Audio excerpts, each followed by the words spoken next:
Bus ಪ್ರಯಾಣ ದರ ಏರಿಕೆ ಹಿಂಪಡೆಯಲು ಒತ್ತಾಯಿಸಿ ಇಂದು ನಗರದ ಹಳೆ ಬಸ್ ನಿಲ್ದಾಣದ ಎದುರು social unit centre of India communist ಪಕ್ಷದ ಧಾರವಾಡ ಜಿಲ್ಲಾ ಸಮಿತಿ ವತಿಯಿಂದ ಪ್ರತಿಭಟನೆ ನಡೆಯಿತು.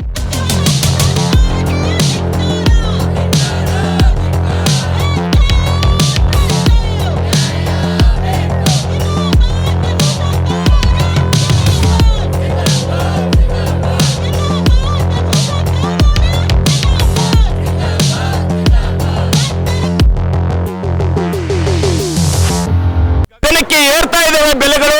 ಆದ್ರೆ ಅದರ ಬಗ್ಗೆ ಸರ್ಕಾರ ಚಿಂತೆ ಮಾಡ್ತಾ ಇಲ್ಲ. ಎಂತ ಇದರಲ್ಲಿ ಇವತ್ತು ಜನ ಬದುಕ್ತಾ ಇದ್ದಾರೆ ಅಂತೇಳಿ ಇವತ್ತು SUC ಕಮ್ಯುನಿಸ್ಟ್ ಪಕ್ಷ ಇವತ್ತು ರಾಜ್ಯದಾದ್ಯಂತ ಈ ಚಳವಳಿಯನ್ನ ಹಮ್ಮಿಕೊಂಡಿದೆ.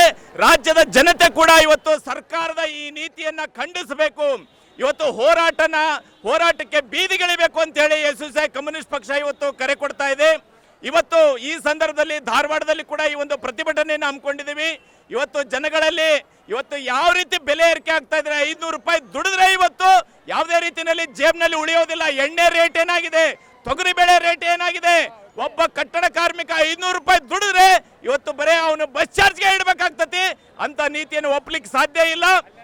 ಈ ನೀತಿಯನ್ನ ಕಡಖಂಡಿತವಾಗಿ ಹಿಂತಕೋಬೇಕಂತೇಳಿ ಈ ಮೂಲಕ ಇವತ್ತು ಆಗ್ರಹ ಮಾಡ್ತಾ ಇದ್ದೀವಿ. ಗಂಗಾಧರ ಬಡಿಗೇರ್, SUC ಕಮ್ಯುನಿಸ್ಟ್ ಪಕ್ಷ, ಧಾರವಾಡ ಜಿಲ್ಲಾ ಸಮಿತಿ ಸದಸ್ಯರು. ಪ್ರತಿಭಟನಾ ಸಭೆಯನ್ನು ಉದ್ದೇಶಿಸಿ ಮಾತನಾಡಿದ ಜಿಲ್ಲಾ ಸಮಿತಿಯ ಹಿರಿಯ ಸದಸ್ಯರಾದ ಗಂಗಾಧರ್ ಬಡಿಗೇರ್, ಬಸ್ ಪ್ರಯಾಣ ದರವನ್ನು ಶೇಕಡ 15ರಷ್ಟು ಏರಿಕೆ ಮಾಡಿರುವುದನ್ನು ಈ ಕೂಡಲೇ ಹಿಂಪಡೆಯಬೇಕು ಎಂದು SUCI ಕಮ್ಯುನಿಸ್ಟ್ ಪಕ್ಷವು ಆಗ್ರಹಿಸುತ್ತದೆ. ಕ್ರಾಂತಿ ಸಮಾಚಾರ, ಧಾರವಾಡ.